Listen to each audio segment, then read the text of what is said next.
I tell you what, crew, it only took 13 years of lifting, but I think we're finally filling out the large thoroughly. We have officially graduated from the schmedium. It's building season, baby. Life is good. Brian DeCosta, shreddedforlife.com. I'm here to get you shredded, keep you shredded. Happy Monday, like Mondayers do. Mondayers, I just created that word.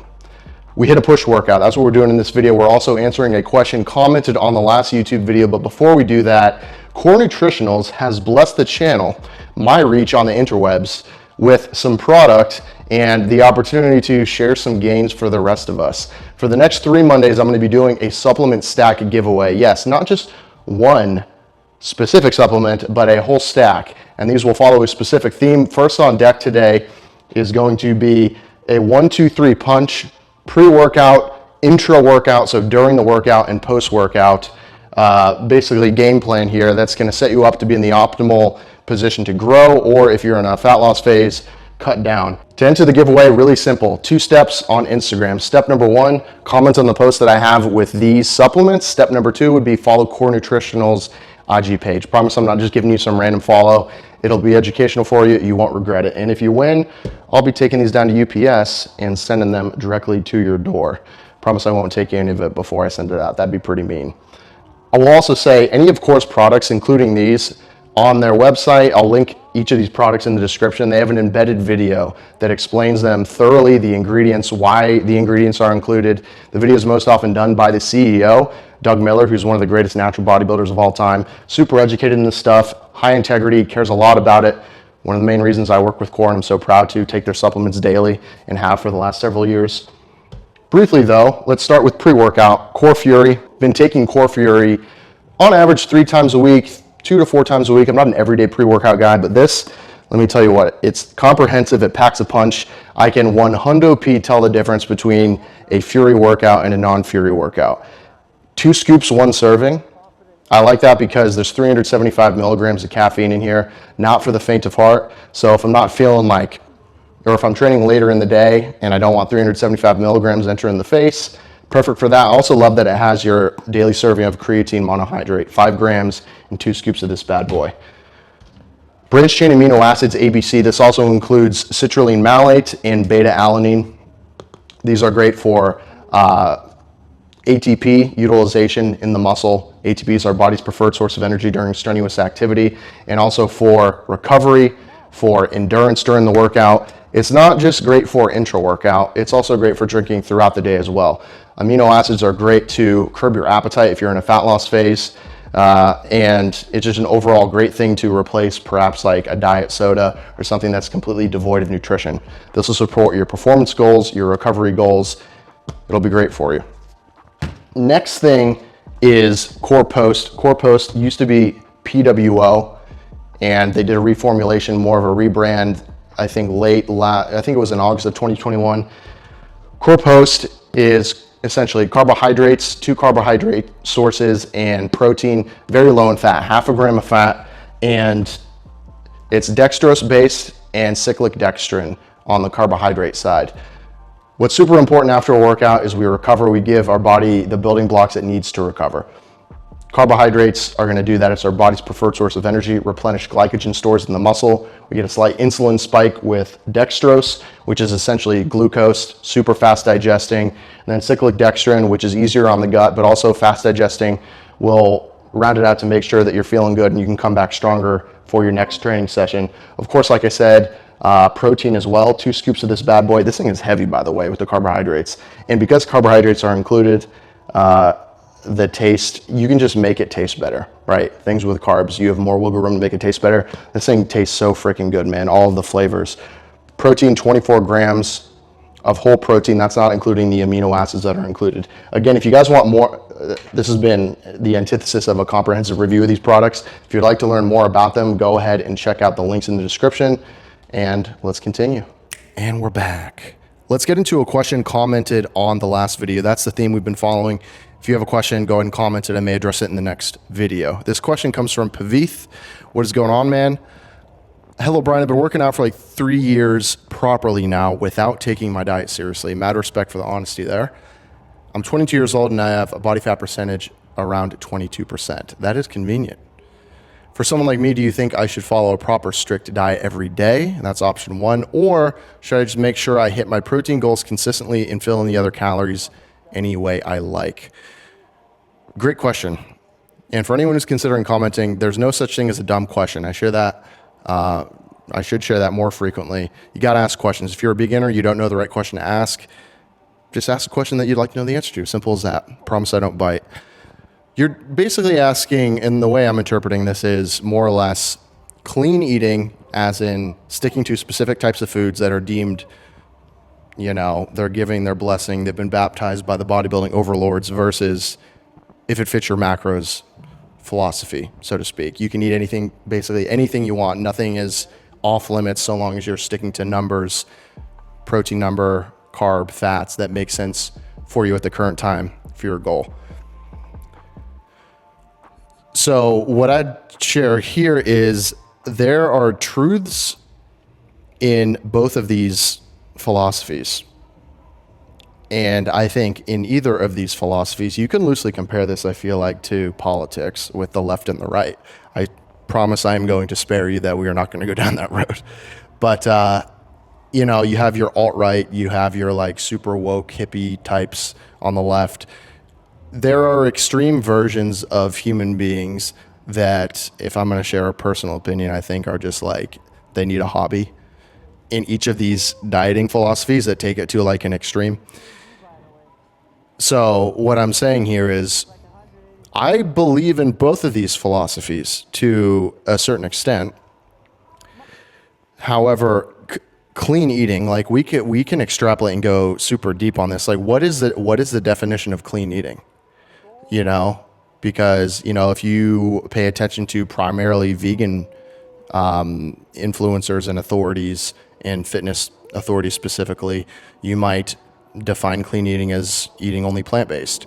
If you only follow people who like the carnivore diet, you may think it's only eating red meat.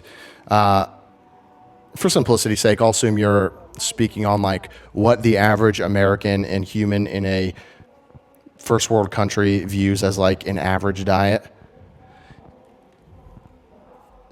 I think that eating whole nutritious foods the majority of the time, let's put a number on it, 70 to 80% of the time, is a wise thing to do. And that being said, those foods need to make sense for your goals. The quantity of those foods needs to make sense, as in you can be eating the perfect amount of clean food, and you can have, an effort meal every once in a while, 2-3 times a week per se, just as an example. But if you're not taking the right amount of calories, proteins, carbs, and fats that make up calories, you're not going to see the progress that you would like. For example, you're looking to lose fat, but you're eating too many clean foods, too many calories from those clean foods, you're not going to lose fat. Vice versa is also true, right? So for me, I try to view things as much as possible through a quote unquote reasonable lens. And I'm sure you guys have heard this many times. The truth most often lies somewhere in the middle between the two polar extremes. I think it's just very short-sighted and simplistic and binary, black and white, to restrict yourself to a specific list of clean foods and only stick to those. I think that can create some holes in your diet where you're not sufficient on specific nutrients when you compound this over time. The only time where that may make sense is if you have a specific health condition that you've talked to a nutritionist, dietitian, or your doctor about, or if you are a competitor who places an extremely high importance on bodybuilding and doing well in competitions, and you're towards the perhaps tail end of a competition prep, and just for simplicity's sake, you're sticking to specific meals and you're only eating those specific meals. But throughout the rest of the year, the majority of the time, you're not just sticking to those foods. That's the only time that I think pure clean eating would be deemed something that makes sense. Let's flip to the other side. While at the end of the day, calories and macronutrients are the first thing to focus on to make sure those are in check. You know, you can hit your macros getting only your protein from, let's say, egg whites, and your fat from oil, and your carbs from Skittles. You can literally only have egg whites and oil and Skittles, and you can hit your macros, but you're going to feel like shit on that. You're not going to be getting the proper vitamins and minerals that you need in your diet. You're not going to fuel your workout properly. I don't need to extrapolate anymore. Just picture that. Just picture going throughout your days, hitting your macros perfectly, but only having oil and a sugary candy and some egg whites. No bueno. So what I'm saying here is, like, seems to be lost this day and age. Where can we be reasonable? Where can we just be reasonable, right? And I'm not attacking you, Pavith. I'm like speaking to the general audience here as well.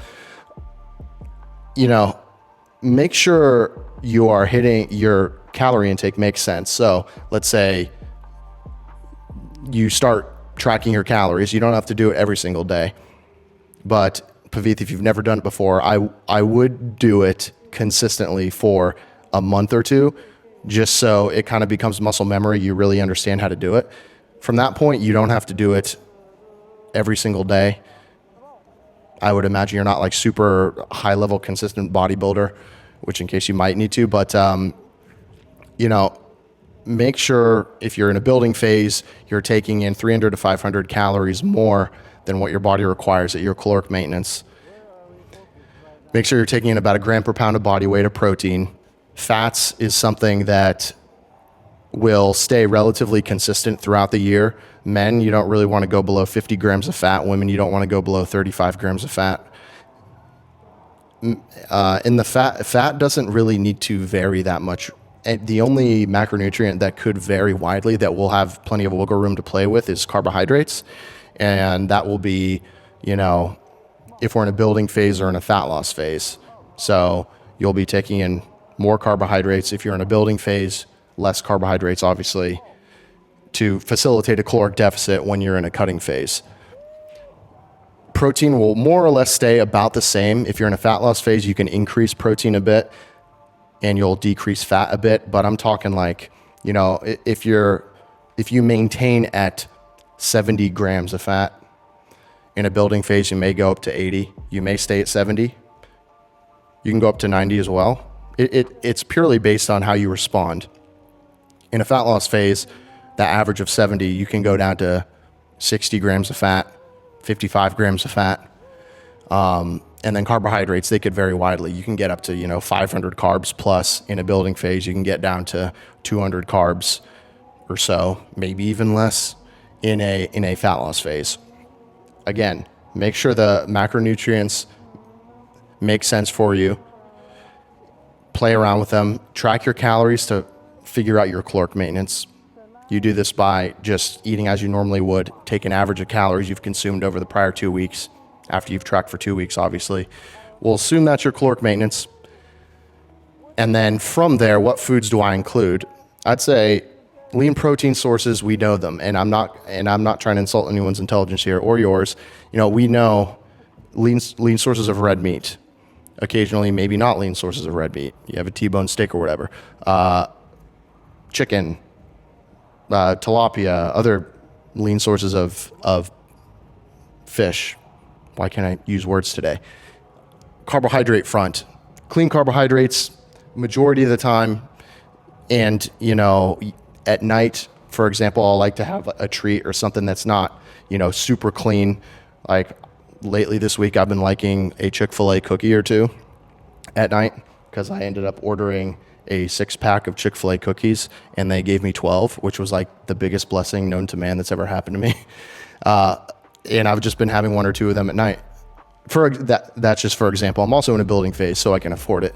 But I'd say be reasonable with it and be careful not to be too strict on yourself, and pay attention to your desire to go off of your diet.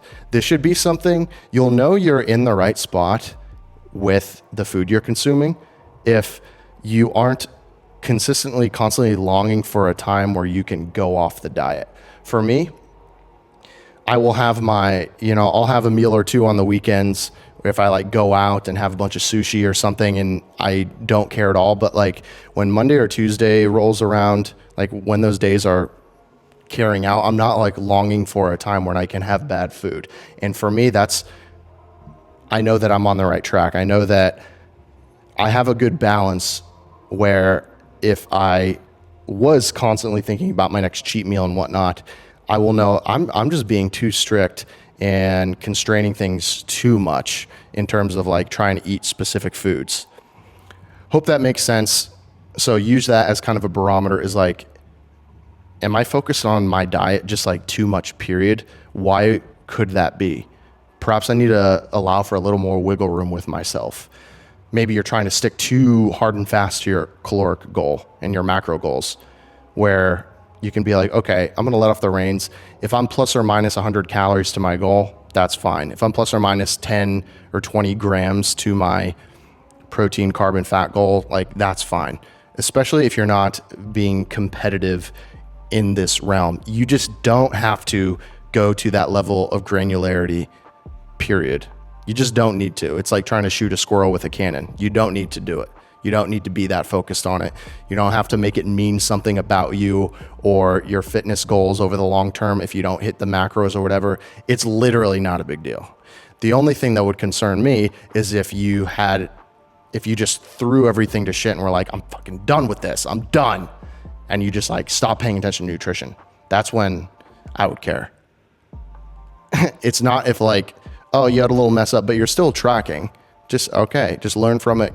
Like, life goes on. Don't be too strict. Hope that makes sense.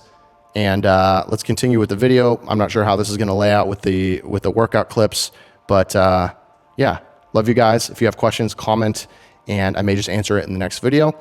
Brian DeCosta, shredderforlife.com, here to get you shredded, keep you shredded. I will see you guys in the next video. Be well. Have a good day. Peace.